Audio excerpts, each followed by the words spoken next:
रात की घटना को याद कर तरह तरह के विचारों में खोए मनोज को पता ही नहीं चला कि कब अंजलि उसके कमरे में आ गई। अचानक अंजलि को पता नहीं क्या शरारत सूझी। उसने चुपके से विचारों में खोए मनोज की आंखों को अपने दोनों हाथों की हथेली से दबाई।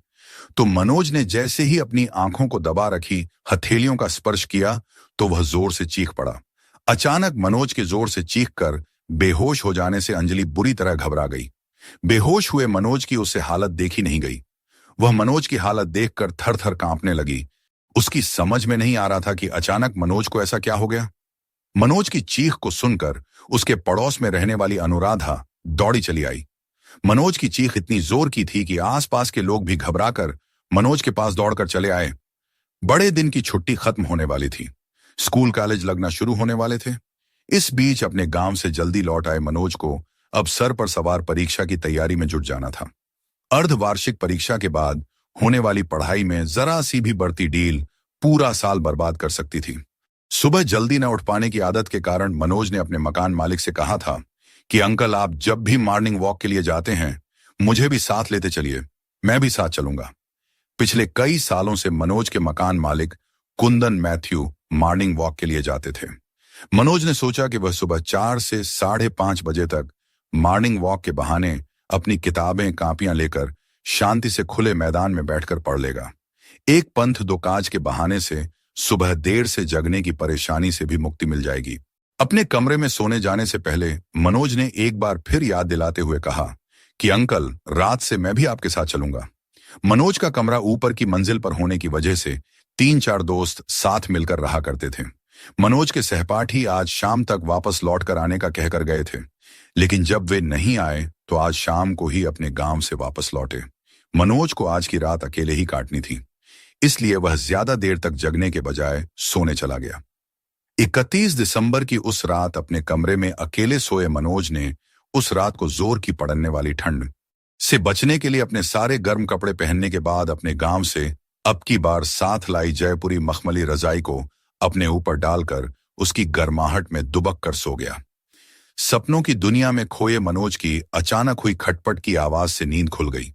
उसने अपने कमरे का नाइट लैंप जलाया तो उसे अचानक नाइट बल्ब की रोशनी में जो दिखाई दिया उससे वह बुरी तरह डर गया।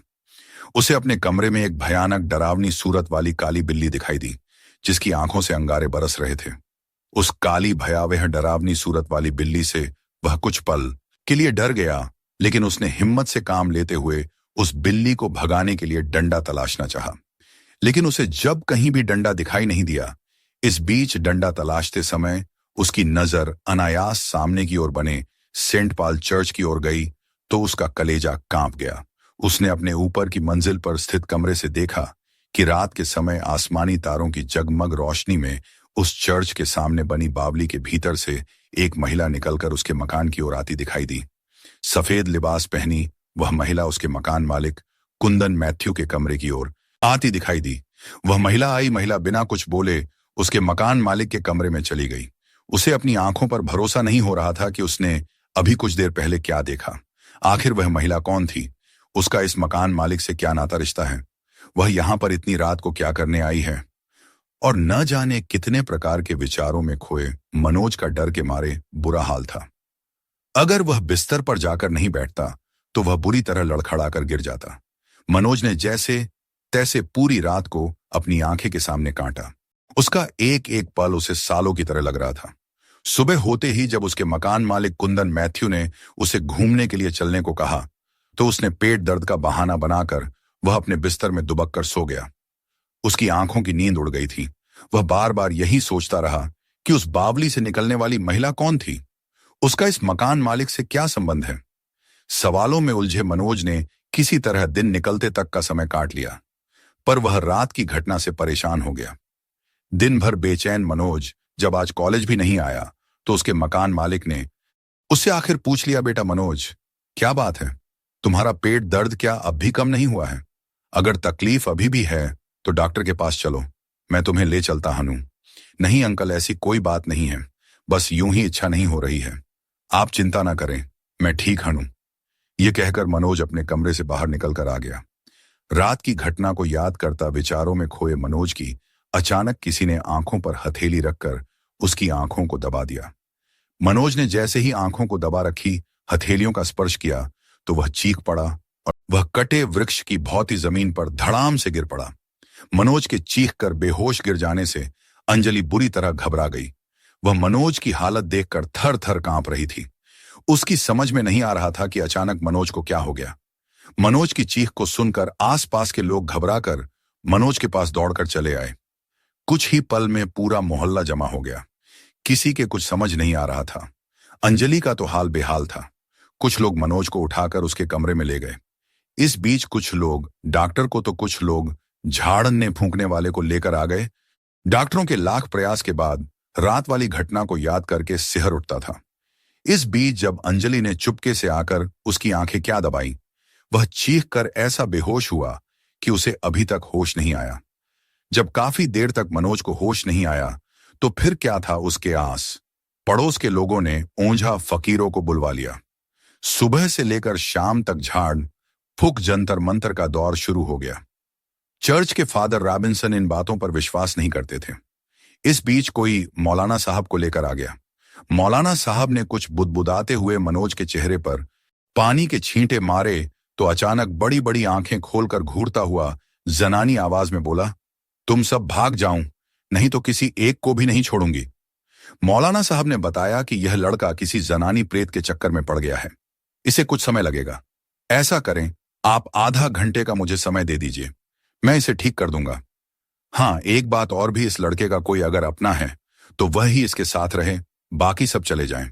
सभी लोग अंजलि को छोड़ जाने लगे तो अंजलि, जो कि इन सब बातों से बुरी तरह घबरा गई थी, बोली, प्लीज मेरे पापा को फोन करके बुला दीजिए ना। अंजलि के पापा इसी शहर के पुलिस कप्तान थे, इसलिए उन तक खबर पहुंचाना कोई बड़ी बात नहीं थी। पुलिस कप्तान साहब की बिटिया की खबर कौन नहीं पहुंचाएगा। लोग खबर देने के लिए दौड़ पड़े। पुलिस कप्तान ठाकुर महेंद्र प्रताप सिंह का पूरे जिले में दबदबा था। अपराधी तो उसके नाम से ही थर थर कांपता था। अंजलि उनकी एकमात्र संतान थी। तेज तर्रार पुलिस कप्तान साहब की एकमात्र नस थी तो वह उनकी बिटिया अंजलि, जिसे वे बेहद प्यार करते थे। अंजलि मनोज के साथ डैनियल कॉलेज कला की छात्रा थी। मनोज भी उसी कॉलेज में साइंस का छात्र था। दोनों एक दूसरे के विपरीत कोर्स की पढ़ाई कर रहे थे। कॉलेज की कैंटीन से शुरू हुए अंजलि और मनोज के प्रेम प्रसंग ने उन्हें पूरे कॉलेज में चर्चित कर रखा था।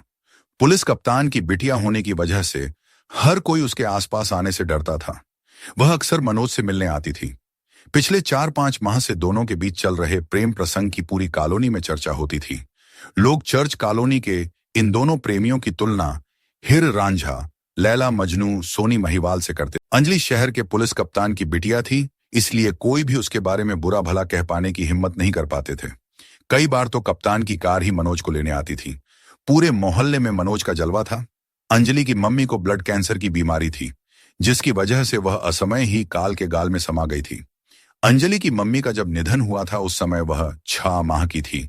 ठाकुर महेंद्र प्रताप सिंह पर परिवार के लोगों का काफी दबाव आया कि वे दूसरी शादी कर लें, पर कप्तान साहब अपनी जिंदगी में किसी दूसरी औरत को आज तक आने नहीं दिया। अंजलि ही उसके जीने का एकमात्र सहारा थी। जब अंजलि के बीच प्रेम प्रसंग की उन्हें खबर मिली तो सबसे पहले कप्तान साहब ने बिना किसी को कुछ बताए मनोज के पूरे परिवार की जन्म कुंडली अपने मित्र से मंगवा ली थी। मनोज के घर परिवार के तथा उसके आचार विचार ने पुलिस कप्तान का दिल जीत लिया था। पुलिस कप्तान ने मनोज को अपना भावी दामाद बनाने का फैसला कर लिया था।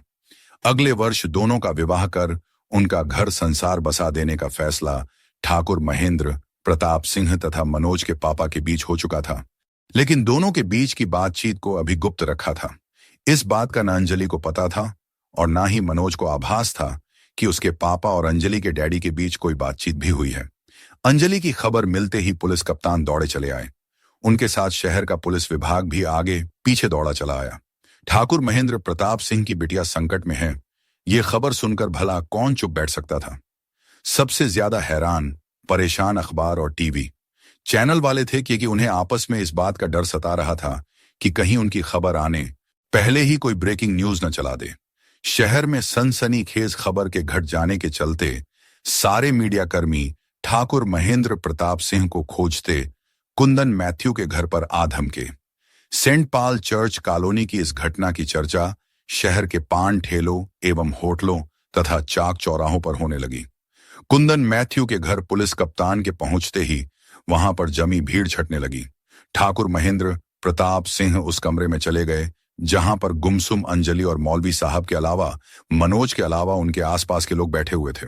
पापा के आते ही अंजलि स्वयं को रोक नहीं सकी और दहाड़ मारकर रोने लगी। पापा देखा ना, मनोज का क्या हो गया? अपनी बेटी की आंखों में आंसू देख महेंद्र प्रताप सिंह स्वयं को रोक नहीं सके। वे कुछ पूछते इसके पहले ही मौलवी साहब ने उन्हें चुपचाप रहने का इशारा कर दिया। पुलिस कप्तान साहब कमरे के एक कोने में बैठकर वहां पर होने वाली गतिविधियों को देखने लगे। इस बार फिर मौलवी साहब ने गेहूं के दानों को मनोज पर फेंका तो आंखों में अंगारे लिए मनोज सोते से जाग गया। उसने सामने के मौलवी से तू चला जा, नहीं तो बात बिगड़ जाएगी। मौलवी ने इस बार फिर कुछ बुदबुदाया और मनोज के चेहरे पर वह अभिमंत्रित पानी फेंका तो वह जनानी आवाज में बोला, मुझे छोड़ दो। मौलवी साहब बोले, पहले तू यह तो बता, आखिर तू है कौन? तूने इसे क्यों अपने जाल में फंसा रखा है? इस बार मनोज के शरीर में समाई प्रेतात्मा बोली, मैं मरियम सिस्टर जूली की छोटी बहन हूं। फादर डिसूजा ने मेरी सिस्टर जूली से मैरिज की थी। मैं अपनी सिस्टर के पास ही रहती थी। आज से 45 साल पहले मेरी चर्च कॉलोनी की इस सामने वाली बावली में गिरने की वजह से मौत हो गई थी। मेरी मौत लोगों के बीच काफी समय तक चर्चा का विषय बनी क्योंकि फादर डिसूजा ने मेरी मौत को आत्महत्या बताया था, जिसे आसपास के लोग मानने को तैयार नहीं थे। उस समय मैं 10वीं कक्षा में पढ़ती थी। कुंदन मैथ्यू फादर डिसूजा के घर पर ही रहता था, इसलिए हम दोनों के बीच पता नहीं कब प्यार का बीज अंकुरित हो गया। कुंदन के बचपन मेरी माता पिता एक दुर्घटना में मारे गए थे। एक दिन फादर डिसूजा को भूखे से व्याकुल कुंदन एक होटल में चोरी करते मिला। फादर डिसूजा को कुंदन पर दया आ गई और उसने उसे पुलिस थाने से जमानत पर छुड़ाकर अपने पास ले आया। 7 साल की उम्र से कुंदन फादर डिसूजा के पास ही रहता है। फादर डिसूजा ने कुंदन को ईसाई धर्म की दीक्षा देकर उसका नाम कुंदन मैथ्यू कर दिया। कुंदन ने भी फादर डिसूजा को अपने माता पिता की तरह चाहकर उसकी सेवा चाकरी में कोई कसर नहीं छोड़ी। फादर ने कुंदन का नाम सामने वाले चर्च स्कूल में लगा दिया। पढ़ने में तेज कुंदन ने हर साल अव्वल नंबर पर आकर पूरे शहर में अपने नाम की पहचान बना ली थी। इस बीच सिस्टर जूली ने चर्च स्कूल में बतौर टीचर नियुक्त हुई तो वह भी कुंदन की पढ़ाई के प्रति लगन और क्लास तथा स्कूल में नंबर 1 आने की वजह से उस पर खास ध्यान देने लगी। सिस्टर जूली भी शुरुआती दिनों में चर्च कॉलोनी में रहती थी, लेकिन जब फादर डिसूजा से उसकी मैरिज हो गई तो वह अपनी छोटी बहन मरियम के साथ रहने लगी। मरियम भी कुंदन के साथ पढ़ती थी, इसलिए दोनों साथ रहने और पढ़ने के कारण एक दूसरे के हमजोली बन गए। सिस्टर जूली से मैरिज के बाद फादर डिसूजा का कुंदन के प्रति व्यवहार काफी बदल गया। कुंदन का स्कूल जाना बंद करवा दिया गया। उसे चर्च में चौकीदार की नौकरी पर रखवाने के बाद फादर डिसूजा ने मरियम की कुंदन से बातचीत तक बंद करवा दी। फादर डिसूजा नहीं चाहते थे कि मरियम की मैरिज एक ऐसे लड़के से हो जिसके माता पिता न हो, जिसके पास न घर है न 2 वक्त की 2 का इंतजाम। ऐसे लड़के से मैरिज न होने देने की वजह कुछ और ही थी। दरअसल फादर मरियम को पाना चाहते थे, लेकिन सिस्टर जूली की वजह से उनकी दाल नहीं गल पा रही थी। एक दिन सिस्टर जूली और कुंदन किसी काम से दूर किसी शहर गए थे। उस रात को घर में अकेली देख फादर डिसूजा ने मरियम की इज्जत लूटनी चाहिए, तो वह अपनी जान बचाते समय ऐसी भागी की बावली में जा गिरी। मरियम की अचानक मौत का सिस्टर जूली पर ऐसा सदमा पड़ा कि वह अक्सर बीमार पड़ने लगी और एक दिन चल बसी। फादर डिसूजा ने कई लोगों को मेरी मौत को आत्महत्या बताया, लेकिन किसी ने भी उसकी बातों पर यकीन नहीं किया। मैंने आखिर मेरी और मेरी सिस्टर जूली की मौत का बदला लेने के लिए मुझे मनोज का सहारा लेना पड़ा।